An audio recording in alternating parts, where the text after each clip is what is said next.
Hello everyone and welcome back to the channel. तो आज की इस वीडियो में हम क्लास 10 के 20th चैप्टर को पूरा कंप्लीट करने वाले हैं। तो चलिए शुरू करते हैं इस वीडियो के सबसे पहले टॉपिक की तरफ, जो कि है globalisation, marginalised people and environmental movements. तो 1990s में हुए ग्लोबलाइजेशन और नियोलिबरलिज्म यानी कि प्राइवेटाइजेशन को सपोर्ट करने की वजह से कई सारे poor tribals, small farmers, urban people और लैंडलेस वर्कर्स जितने भी होते हैं उन सभी पर नेगेटिव इम्पैक्ट पड़ रहा था इस चीज़ का। और इन लोगों के पास प्रॉपर एजुकेशन, प्रॉपर जॉब्स या प्रॉपर हेल्थ केयर सिस्टम भी नहीं था, तो इसीलिए इनकी सिचुएशन और ज़्यादा वर्स्ट होती जा रही थी। अब हम इसके कुछ की इश्यूज़ के बारे में डिस्कस करते हैं। तो सबसे पहला इशू यहाँ पर यह आता है एक्सप्लॉयटेशन बाय बिग कंपनीज, यानी कि लार्ज कॉरपोरेशंस ने अपने प्रोजेक्ट्स लाइक माइनिंग और डैम्स जैसे प्रोजेक्ट्स को कंप्लीट करने के लिए ट्राइबल पीपल और पुअर फार्मर्स की लैंड को ओवरटेक करना यहाँ पर स्टार्ट कर दिया था, ताकि वो लोग यहाँ के मिनरल, प्लांट्स और वाटर ऐसे रिसोर्सेज का यूज़ कर पाएँ।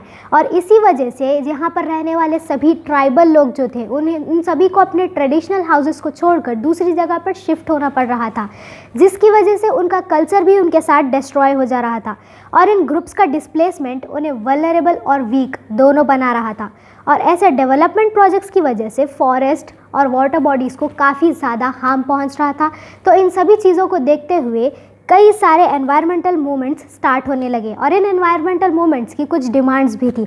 सबसे पहली डिमांड ये थी कि एनवायरमेंटल प्रोटेक्शन यहाँ पर उन्हें मिल सके। सेकेंड डिमांड ये थी कि मार्जिनलाइज पीपल जितने भी होते हैं like women, urban people, poor people, communities, इन सब के लिए वो लोग आवाज़ उठाना चाहते थे। और लास्टली एक नया सस्टेनेबल डेवलपमेंट मॉडल की वो लोग डिमांड कर रहे थे, जो कि डिस्ट्रक्टिव ज़्यादा ना हो और उससे इन लोगों को भी कुछ फ़ायदा पहुँच सके। अब क्योंकि यहाँ पर मॉडर्न इकोनॉमिक पॉलिसीज़ की वजह से मार्जिनलाइज पीपल को हार्म पहुंच रहा था, तो इसी वजह से हर बार नए नए एनवायरमेंटल मूवमेंट्स स्टार्ट होते चले गए। अब इसी के अंदर एक सब टॉपिक भी है, चलिए उसे भी देख लेते हैं, जो कि है green peas movement in Europe. तो ये प्रोटेस्ट स्टार्ट हुआ था इन द ईयर 1971 में against American under water nuclear test, जो कि अलास्का के पास हो रहा था उस टाइम पर। तो वहाँ पर वॉलंटियर्स एक स्मॉल यानी कि छोटी सी शिप में वहाँ तक पहुँचे थे और उस शिप का नाम था ग्रीन पीस। और उसी शिप के नाम पर आगे चलकर इस मूवमेंट का नाम भी ग्रीन पीस मूवमेंट हो गया। आज ग्रीन पीस यहाँ पर 40 कंट्रीज़ में ऑपरेट करता है और इसके हेडक्वार्टर्स एम्स्टर्डम यानी कि हॉलैंड में है। और अब ये एक नॉन गवर्नमेंटल ऑर्गेनाइजेशन भी बन चुका है। साइंटिस्ट ने डिस्कवर किया था कि ओजोन लेयर, ये बढ़ते पोल्यूशन की वजह से ओजोन लेयर डिप्लीट यानी कि एरोड हो रहा है। और ये वो लेयर है जो अर्थ को सन से आने वाले हार्मफुल रेस से प्रोटेक्ट करता है। पोल्यूशन और ह्यूमन एक्टिविटीज़ की वजह से ग्लोबल वार्मिंग धीरे धीरे बढ़ती गई, जिसकी वजह से पोलार आइस कैप्स मेल्ट होने लगे। और ऑब्वियसली अगर ये आइस कैप्स मेल्ट होते हैं तो सी का लेवल राइज होता जाएगा, और अगर सी लेवल राइज होगा तो कोस्टल एरिया पर रहने वाले जितने भी रीजनल पीपल हैं या फिर वहाँ के जितने भी रीजन्स हैं वहाँ पर कॉन्स्टेंटली फ्लड्स आने का डर बना रहेगा। और ग्लोबल वार्मिंग की वजह से अनसीजनल रेन्स, ड्रॉट्स और क्रॉप फेलियर्स भी काफ़ी ज़्यादा होते हैं, जो कि एक एग्रीकल्चरल नेशन के लिए काफ़ी ज़्यादा हार्मफुल होते हैं और उन पर सीवियरली इस चीज़ का इफ़ेक्ट होता है। तो इसीलिए ग्रीन पीस का एम था क्लाइमेट चेंज को कॉम्बैक्ट करना और ग्लोबल एनवायरमेंटल अवेयरनेस को स्प्रेड करना, और साथ में एक फेयर सस्टेनेबल डेवलपमेंट को भी प्रमोट करना। तो चलिए बढ़ते हैं हमारे नेक्स्ट टॉपिक की तरफ, जो कि है Bhopal gas disaster related moments. Bhopal gas tragedy 1984 दुनिया के सबसे बड़े इंडस्ट्रियल डिज़ास्टर्स में से एक है। यहाँ पर एक carbide factory, union carbide factory से एक्सीडेंटली यहाँ पर एक पॉइजनस गैस लीक हुई थी, जिसे अब इंटरनेशनल डो कंपनी ने ख़रीद लिया है। लेकिन इस पॉइजनस गैस की वजह से वहाँ पर हज़ारों लोग मारे गए थे और आज भी इसी चीज़ की वजह से कई सारे लोग यहाँ पर हेल्थ प्रॉब्लम्स फेस कर रहे हैं। यहाँ के लोगों की 1984 से ही कई सारी विक्टिम्स की यहाँ पर डिमांड्स रही हैं। तो चलिए उन डिमांड्स को एक बार देख लेते हैं। तो सबसे पहली उनकी डिमांड थी मेडिकल ट्रीटमेंट। यहाँ पर वो लोग विक्टिम्स के लिए एक प्रॉपर मेडिकल ट्रीटमेंट चाहते थे, जो और प्रॉपर हेल्थ केयर केयर उन्हें देना चाहते थे। नेक्स्ट है कॉम्पनसेशन। अगर हम कॉम्पनसेशन की बात करें तो अभी तक वहाँ के विक्टिम्स को फेयर कॉम्पनसेशन मिल ही नहीं पाया है, क्योंकि अभी एक इंटरनेशनल कंपनी थी तो इंटरनेशनल स्टैंडर्ड्स के हिसाब से उन्हें कॉम्पनसेशन मिल नहीं पा रहा था। नेक्स्ट अकाउंटेबिलिटी की अगर हम बात करें तो कंपनी मैनेजमेंट से कोई भी इस क्रिमिनल ट्रेजेडी के बारे में यहाँ पर रिस्पॉन्सिबिलिटी लेने को तैयार ही नहीं था। और फ्यूचर प्रिवेंशन की अगर हम बात करें तो ऐसे इंसिडेंट्स दोबारा ना हो तो इसी चीज़ के लिए सेफ्टी मेजर्स लेना चाहिए। ये सारी डिमांड्स यहाँ पर विक्टिम्स की थी। अब हम इनकी सक्सेस की बात करते हैं कि इनकी कितनी डिमांड सक्सेसफुल हो पाई या फिर कितनी अभी भी वैसे ही है। तो यहाँ पर विक्टिम्स को फंड्स तो मिल गए थे, लेकिन अभी भी उन लोगों को प्रॉपर मेडिकल केयर नहीं मिल पा रही थी। और अगर हम कंपनसेशन इश्यूज़ की बात करें तो मैंने आपको ऑलरेडी जैसे बताया था कि पेमेंट्स जितने भी हैं इंटरनेशनल स्टैंडर्ड्स के हिसाब से कंपनसेशन नहीं दिया जा रहा था, और उसके ऊपर भी सभी जितने भी अफेक्टेड पीपल थे सब तक उनके फंड्स नहीं पहुँच पा रहे थे। अकाउंटेबिलिटी की बात करें तो इंडियन गवर्नमेंट कंपनी के लीडर्स को एज़ यूजुअल पनिश नहीं कर पाई थी। और फ्यूचर सेफ्टी की अगर हम बात करते हैं तो अच्छे लॉज होने के और अच्छे लॉज होने के बाद भी यहाँ पर इम्पार्शियल इंस्पेक्टिंग मैकेनिज़्म अभी तक हमारी कंट्री में नहीं है। अब प्रोटेस्ट और चैलेंजेस की बात करें तो यहाँ पर कंपनी का मल्टीनेशनल नेचर, यानी कि जैसे मैंने कहा था कि ये कंपनी एक अमेरिकन कंपनी है, तो इसकी वजह से जस्टिस के लिए फ़ाइट करना और ज़्यादा मुश्किल हो गया था। और ग्लोबल एक्शन की अगर हम बात करें तो इंटरनेशनल लॉस और सॉलिटरी का यूज़ करके यहाँ पर अकाउंटेबिलिटी के लिए यूज़ किया गया था हमारे इंडियंस द्वारा। तो यहाँ पर लोगों ने डो के प्रोडक्ट्स को बॉयकॉट करना स्टार्ट कर दिया था, और इवेंट्स जैसे लंदन ओलंपिक्स में भी इन स्पॉन्सर्स के अगेंस्ट प्रोटेस्ट किया गया था। अब यहाँ पर इम्पॉर्टेंस की अगर हम बात करें तो ये इंसिडेंट हमें क्या बताता है? ये इंसिडेंट हमें यही बताता है कि अगर कॉरपोरेशंस को अकाउंटेबल हमें बताना है तो उन सब चीज़ों के लिए हमें ग्लोबल कॉरपोरेशन हमारे बीच रहना काफ़ी ज़्यादा ज़रूरी है। अकाउंटेबल उन्हें बताने के लिए ग्लोबल कॉरपोरेशन अगर हमारे पास हो तो तभी हम उन लोगों को पकड़ सकते हैं। और एथिकल इंडस्ट्रियल प्रैक्टिसेस और एनवायरमेंटल सेफ्टी जैसी चीज़ों को भी हाईलाइट करना, तभी ये लोग याद रखेंगे। और अगर हम भोपाल गैस इंसिडेंट की बात करते हैं तो अभी तक नेग्लिजेंस और इनजस्टिस का ये एक सिंबल है। क्यों है? क्योंकि यहाँ पर बेटर लॉस और ग्लोबल एक्टिविज्म दोनों चीज़ों की काफ़ी ज़्यादा ज़रूरत है। तो चलिए बढ़ते हैं हमारे नेक्स्ट टॉपिक की तरफ, जो कि है एनवायरमेंटल मूवमेंट्स। इंडिया में 1970s में एनवायरमेंटल मूवमेंट्स का स्टार्ट होना एक सिग्निफिकेंट डेवलपमेंट था, और ये मूवमेंट्स ग्रास रूट लेवल पर यानी कि बहुत ही बेसिक लेवल से शुरू किए गए थे। और इनका मोटो था ऑब्वियसली नेचुरल फॉरेस्ट की प्रोटेक्शन। अब इसका बेस्ट एग्जांपल हम यहाँ पर चिपको मूवमेंट ले सकते हैं। और अगर आपको नहीं पता कि चिपको मूवमेंट क्या है तो चिपको मूवमेंट के अंडर ये एक एनवायरमेंटल प्रोटेक्शन मूवमेंट था, और इसकी लीडरशिप सभी ट्राइबल पीपल और वुमेंस ने ले रखी थी। क्योंकि अब ये ट्राइबल ग्रुप्स वगैरह ये सब फॉरेस्ट पर ही डिपेंडेंट हुआ करते थे, तो इसकी लीडरशिप उन्होंने अपने हाथ में ही ली थी। अब इस चिपको मूवमेंट के अंडर ये चिपको मूवमेंट इन लोगों ने किया था फॉरेस्ट को डिफॉरेस्टेशन से बचाने के लिए।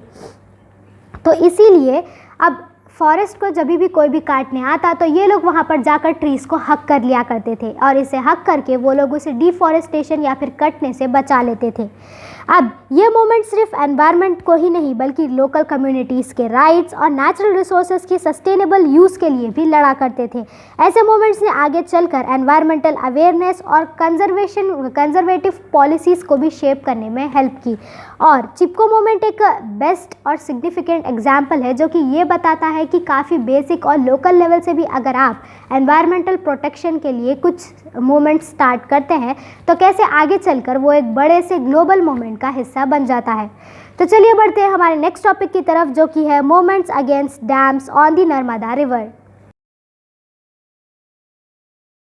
1950s के बाद से बड़े मल्टीपर्पज़ डैम्स को बिल्ड यानी कि कंस्ट्रक्ट करना इंडिया की प्लान्ड डेवलपमेंट का एक बड़ा सा हिस्सा था, और इसके अंडर कई सारे फेमस डैम्स जैसे कि भाखरा नंगल डैम, हीराकुड और नागार्जुना सागर जैसे डैम्स भी आते हैं।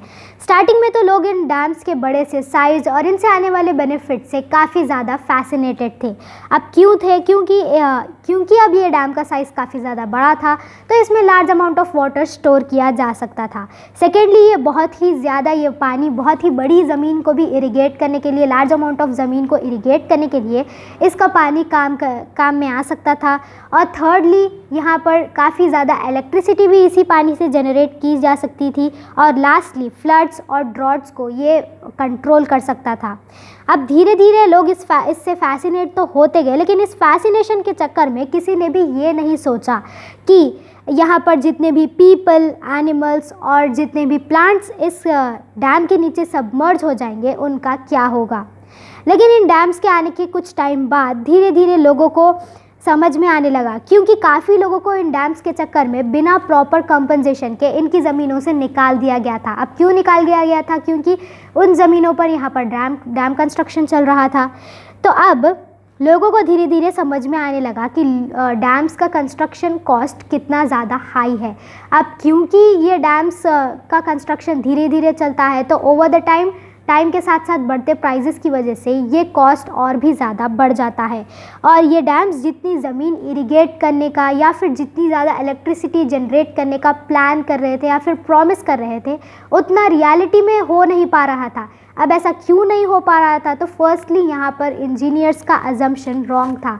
इंजीनियर्स ने जितना भी अज्यूम किया था कि जितना भी अमाउंट ऑफ वाटर इस डैम के अंदर आएगा, उतना कभी आ ही नहीं पाया। तो इसीलिए जितना एक्सपेक्ट किया गया था यहाँ पर कि कितनी लैंड यहाँ पर इरिगेट हो पाएगी, उतनी एक्सपेक्टेड लैंड ना कभी इरिगेट हो पाई और ना ही उतनी एक्सपेक्टेड इलेक्ट्रिसिटी जनरेट हो पाई।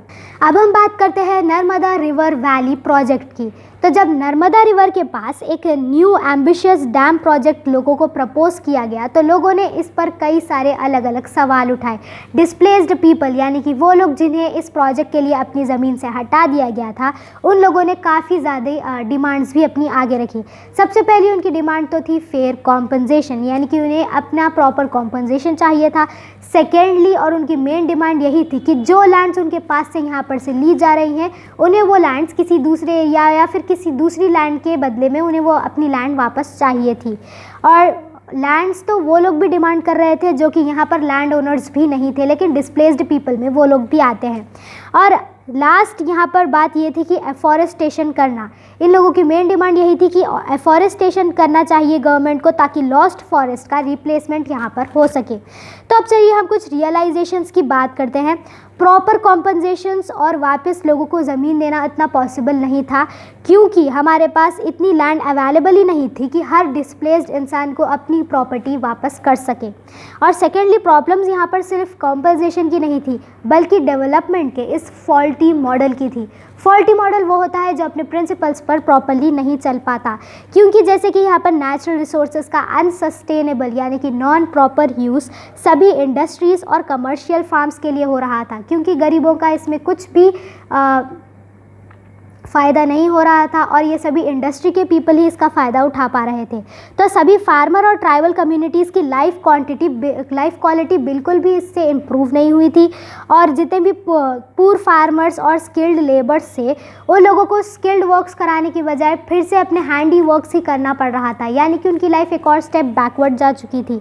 तो नर्मदा रिवर प्रोजेक्ट हमें ये दिखाता है कि कैसे यहाँ पर बड़े स्केल डेवलपमेंट के हिडन कॉस्ट कितने बड़े आते हैं, यानी कि किसी की लाइफ भी इसका कॉस्ट हो सकती है। और सेकेंडली, इसने लोगों को एक मजबूर किया कि वो लोग क्रिटिकली सोच सके। क्या सोचें? ये सोचें कि ऐसे प्रोजेक्ट्स क्या सच में इनकी लाइफ में कुछ प्रोग्रेस करते हैं, या फिर किसी दूसरे लोगों के लिए एनवायरनमेंट और वल्नरेबल जितनी भी कम्युनिटीज़ होती हैं, उनके शॉर्ट टर्म गेन्स के लिए क्या ये लोग सैक्रिफाइस हो रहे हैं। नर्मदा बचाओ आंदोलन यानी कि NBA एक मूवमेंट था जो कि नर्मदा वैली के तरफ बनने वाले जितने भी डैम्स हैं उन्हें रुकवाने के लिए बना गया था, specially against Sardar Sarovar dam. इसके लीडर थे बाबा महालिया। ये हाईलाइट करते थे कि कैसे लार्ज स्केल प्रोजेक्ट्स हमेशा कम्युनिटीज़ के लिए फ़ायदेमंद नहीं होते। ये प्रोजेक्ट्स खास करके नेगेटिव इम्पैक्ट डाल सकते हैं, स्पेशली इंडिजीनियस कम्युनिटीज़ और छोटे फार्मर्स पर। तो चलिए हम इसके कुछ की पॉइंट्स के बारे में भी जान लेते हैं। सबसे पहला पॉइंट आता है डैम कंस्ट्रक्शन का अपोज करना। तो एनबीए का मेन गोल था सरदार सरोवर डैम को बनने से रोकना। अब ऐसा क्यों था? क्योंकि यहाँ पर जितने भी लोकल कम्युनिटीज़ रहा करते थे उन्हें बिना किसी प्रॉपर कॉम्पनसेशन के और बिना उनकी ज़मीनें उन्हें किसी दूसरी जगह पर वापस दिए हुए उन्हें वहाँ से निकाल दिया जा रहा था, और लोग ऐसा नहीं चाहते थे कि उनकी लैंड्स को उन लोगों को इस डैम के लिए सैक्रिफाइस करना पड़े। तो अब हम नेक्स्ट पॉइंट की तरफ देखते हैं हमारे, जो कि है डेवलपमेंट को क्वेश्चन करना। तो यहाँ पर मोमेंट डैम कंस्ट्रक्शन को रोक नहीं पाया था। इस मोमेंट के आगे बढ़ने तक भी डैम कंस्ट्रक्शन रुक नहीं पा रहा था।